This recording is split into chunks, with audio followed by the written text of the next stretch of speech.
Brendan Smitley here with the team Elite FTS. I'm here at Elite FTS today with some of the Purdue Barbell members that I coach.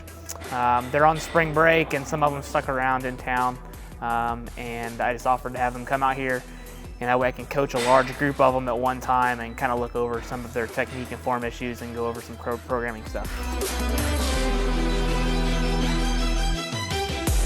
All right, Josh just took a moderately heavy bench for him. At his last meet, we had some technical issues with him getting his opener in. Josh is about a 340-pound bencher, but we've just been having issues technically when it comes to meet day. Some of that could be a little bit of his weight cutting. Some of it could just be technical aspect. One thing I did notice at the meet was that he was touching too low. So we're looking at that today, and again, he touched too low with about 300 pounds. So we're trying to work on bringing his touch point up a little bit higher, which is basically mean we're gonna have to get his back a little bit tighter, his arch a little bit better, and then his lats engaged a little bit more. So when he touches that portion on his chest where he needs to be, his power off the chest is a lot better, and he'll be able to move his weights up a little bit better at the next meet. Come on! He's out. Let's go. Head up. Head back. Head back. Head back.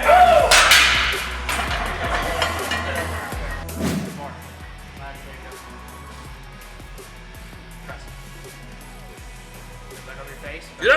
Nice. Biggest thing I saw there was on your chest. You kind of lost your tightness. You saw your shoulders literally came forward and the bar started to dump, and then you started to go and your hands got back, and that's why it immediately came back over your face, and then your arms started to flip. So the biggest thing is going to be bellying up into the bar, and then your lats are tight when you unracked it, but I know you lost your lat tightness because your shoulders fell forward. Like I said, when you went to press, so it kind of dumped forward as I was going down. You touched good, but then you let your shoulders, you lost your lat tightness and your shoulders came this way. So when your shoulders come here, the bar dumps forward. You had to press, you had to try to fix that, your wrist came back, and then the bar started to come back over your face. Okay.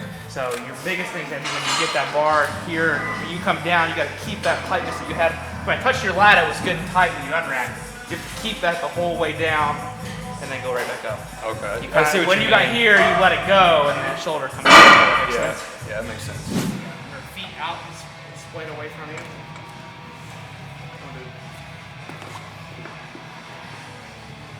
Yeah, put the board like right there. Good.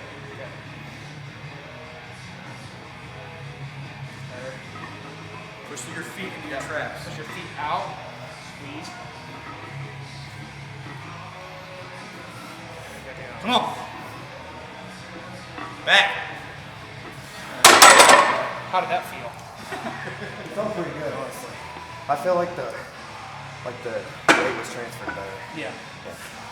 All right, so we just looked at Ethan's bench press. He had some issues at his meet, basically where he was touching and finishing the lift off of his chest. It seems to be more of a technical issue than an actual strength issue. So what we did was we had him bring his feet out and splayed rather than have his feet tucked and back. I think with his long legs and the mobility he has in his hips, he can get his feet out nice and wide to build a good, strong, sturdy base. And then what we did was we took a one board and we basically put it vertically on his chest because he was touching too low. He was almost benching like he was in a shirt. So that forced him to have to touch a little bit higher, keeping his elbows underneath his wrist. So when he comes off his chest, if he starts to stall, he can kind of flare out a little bit to finish the lift under maximal loads, not under submax. But so that way, when we're under control on the way down, he's at a good point, and as soon as he comes up and that leg transfer comes up into the bar is going to get off his chest and his elbows are underneath him. And what I was seeing off of what he was doing, his elbows were too far tucked, so when he stalled, he just didn't have anywhere for his arm or the weight to go, which is why he just missed just 2 to 3 inches off the chest every single time. So it's more technical than muscular.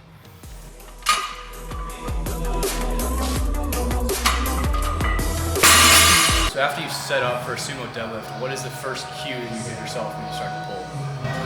After I've taken my air at the top, I've actually gripped the bar, so I'm actually down in position. The first thing I think about is bringing my hips towards the bar, and then as my hips come towards the bar, my knees are going out, just like you spread the forward to squat, and my lats are coming tight. So the first thing is going to be to bring my hips towards the bar, that's the very first thing, and the next thing is lats tight, knees out, and then you should be in, all the slack should be out, you should be in optimal position to take the pull. All right, so we just kind of pretty much finished up training for most of these guys with the bench adjustments for Josh and Ethan. I think we figured out the technical issues that we had mainly was where they were touching on the chest and keeping their lats tight off the chest. They're just touching a little too low, so bringing that up I think is going to help them with their speed off the chest.